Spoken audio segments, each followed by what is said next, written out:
Modi sir ने मामले में राहुल गांधी की अपील और दोबारा सजा पर सुनवाई के लिए एक याचिका दायर की गई। ये याचिका 3 अप्रैल को दायर की गई थी, लेकिन इस याचिका के खिलाफ राहुल गांधी पर केस करने वाले बीजेपी विधायक पूर्णेश मोदी ने कोर्ट में 4 दलीलें दी, वो भी राहुल गांधी के खिलाफ, और कहा कि राहुल गांधी आदतन अपराधी हैं। इसके बाद राहुल गांधी ने अपनी दलीलें कोर्ट में पेश की।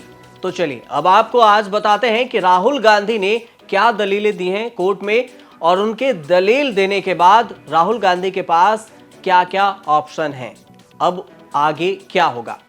सबसे पहली बात कि राहुल गांधी ने पूर्णेश मोदी की दलील के खिलाफ क्या तर्क दिए। तो सबसे पहला तर्क था कि क्या पूर्णेश मोदी के पास शिकायत कराने का अधिकार था।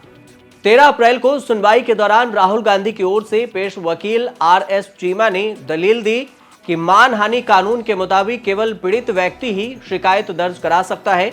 चीमा ने कहा कि इसका मतलब यह होगा कि जिस व्यक्ति की बदनामी हुई है या पीड़ित व्यक्ति होगा वही मानहानि केस कर सकता है। मानहानि मामले में आईपीसी की धारा 499 में कहा गया है कि यदि यह किसी कंपनी, व्यक्तियों के समूह आदि के खिलाफ है तो यह मानहानि होगी। मेरी बदनामी तभी होती है जब मेरी कंपनी, मेरे समूह या व्यक्तियों के समूह की बदनामी होती है, इसके बाद ही मैं शिकायत दर्ज करा सकता हूं। इसलिए अदालत को यह जांच करनी चाहिए कि क्या पूर्णेश मोदी के पास शिकायत दर्ज कराने का अधिकार था। राहुल गांधी के वकील आर.एस. चीमा ने जो दलील दिया उसमें अब ये समझते हैं कि इस दलील में कितना दम है। उसके बाद जो दूसरा दलील था उस पर बात करेंगे। सुप्रीम कोर्ट के वरिष्ठ वकीलों का कहना है कि सुप्रीम कोर्ट ने अक्टूबर 2022 में मनोज तिवारी के खिलाफ आपराधिक मानहानि के मामले को खारिज करते हुए कहा था कि धारा 499 के तहत आरोप लगाने के लिए पीड़ित व्यक्ति की स्पष्ट और सीधी मानहानि होनी चाहिए। राहुल के स्पीच में नीरव, ललित और नरेंद्र मोदी के नाम थे, इसलिए विधायक पूर्णेश मोदी की मानहानि होने और उनके दायर मुकदमे की वैधता पर भी सवाल है। अब राहुल गांधी के वकील ने दूसरा दलील पेश किया कि मामला कोर्ट के क्षेत्राधिकार में था या नहीं। राहुल की ओर से सीनियर वकील आर.एस. चीमा ने कहा कि व्हाट्सएप मैसेज के आधार पर राहुल गांधी के खिलाफ शिकायत की जाती है। शिकायतकर्ता खुद सूरत में रहते हैं और राहुल गांधी ने यह बयान कर्नाटक के कालोर में दिया था। ऐसे में यह मामला कोर्ट के क्षेत्राधिकार में था या नहीं, इस पर भी अदालत को सोचना चाहिए, इस पर भी सवाल है। ऐसे में समझने की बात यह है कि अगर मैं अपने घर में हूं और कोई अनजान शख्स कहीं से मुझे मैसेज भेजता है तो क्या मैं उसके खिलाफ चंडीगढ़ या फिर पटना कहीं पर भी मैं केस दर्ज कराऊंगा? ये सवाल उठता है और यही दलील कोर्ट में पेश किया गया। अब इस दलील में कितना दम है इसे समझते हैं। सुप्रीम कोर्ट के वरिष्ठ वकीलों का कहना है कि सीआरपीसी की धारा 202 के तहत आपराधिक मामलों में मजिस्ट्रेट का क्षेत्राधिकार तय होता है।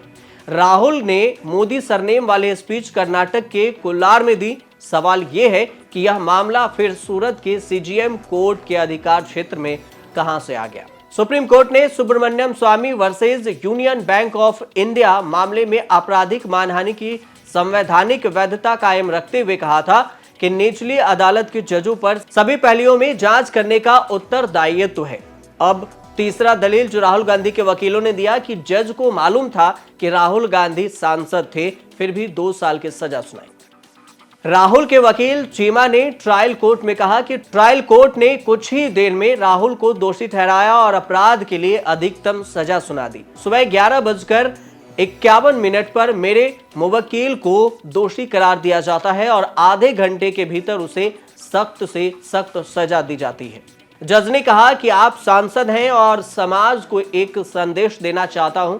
मुझे यकीन है कि अदालत इस बात से अच्छी तरह से वाकिफ थी कि अगर उसने राहुल गांधी को एक दिन भी कम सजा दी तो वे अयोग्य नहीं होते, लेकिन उन्होंने पूरे 2 साल की सजा सुनाई। अब इस दलील में कितना दम है इसे समझिए। सुप्रीम कोर्ट के वरिष्ठ वकीलों का कहना है कि राहुल गांधी के खिलाफ आपराधिक मानहानि के 10 और मामले चल रहे हैं। हालांकि किसी भी मामले में उन्हें अभी तक सजा नहीं हुई है, इसलिए पहले अपराध में अधिकतम 2 साल की सजा दिए जाने पर भी सवाल खड़े हो रहे हैं। 10 और मामले कौन कौन से हैं ये मैंने आपको दूसरे वीडियो में विस्तार से समझाया है, जो डिस्क्रिप्शन बॉक्स में लिंक दिया है, आप चाहे तो वो देख सकते हैं। अब ये तो कुछ दलीलें दी गई राहुल गांधी की तरफ से सूरत के कोर्ट में, लेकिन अब सवाल ये कि आखिर आगे राहुल गांधी के पास कौन कौन से ऑप्शन हैं। 4 सिनेरियो बन रहे हैं, 4 ऑप्शन उनके पास अभी हैं। सबसे पहला ऑप्शन कि राहुल पूरी तरह से बरी हो जाए, यानी मानहानि केस में दोषी न माना जाए। ऐसे में उनके सांसदी भी बहाल हो जाएगी, जेल नहीं जाएंगे। और दूसरा ऑप्शन कि राहुल को मानहानि का दोषी तो माना जाए लेकिन सजा कम हो जाए या सिर्फ जुर्माना लगे। ऐसे में भी राहुल गांधी के सांसदी बहाल हो जाएगी, लेकिन सजा अगर 1 दिन की भी हुई तो जेल जाना पड़ेगा।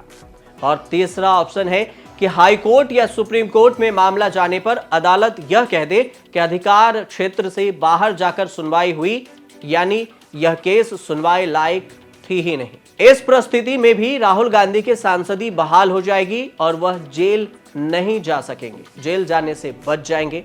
और चौथा ऑप्शन है कि राहुल गांधी के कन्वेंशन पर स्टे लग जाए। ऐसे में सांसदी बहाल हो जाएगी और सुनवाई चलती रहेगी, सांसदी वापस नहीं जाएगी, जेल भी जाना पड़ेगा। यदि 2 साल की सजा बरकरार रही तो फिर राहुल गांधी को 2 साल की सजा काटने के बाद 6 साल तक चुनाव लड़ने के लिए अयोग्य घोषित कर दिया जाएगा। वो 6 साल तक चुनाव भी नहीं लड़ पाएंगे।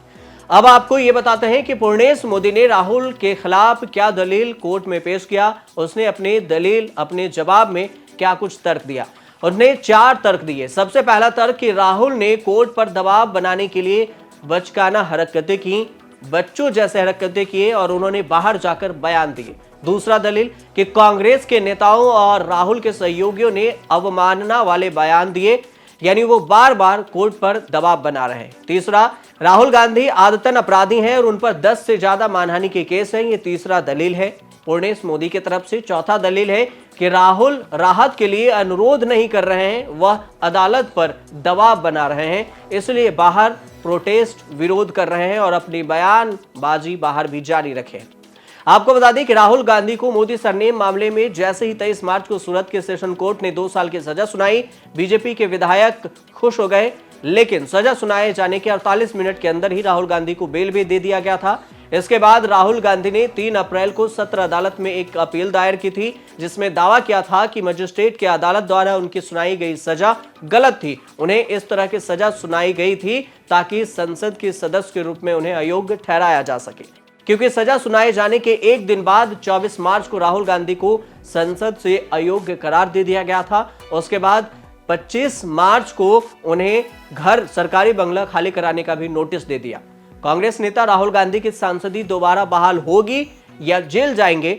सूरत के सेशन कोर्ट में 13 अप्रैल को इस मामले में सुनवाई हुई और 20 अप्रैल को कोर्ट इस पर फैसला सुना सकता है। जजमेंट कोर्ट में राहुल और बीजेपी नेता पूर्णेश मोदी की दी गई दलीलों के आधार पर ही होगा।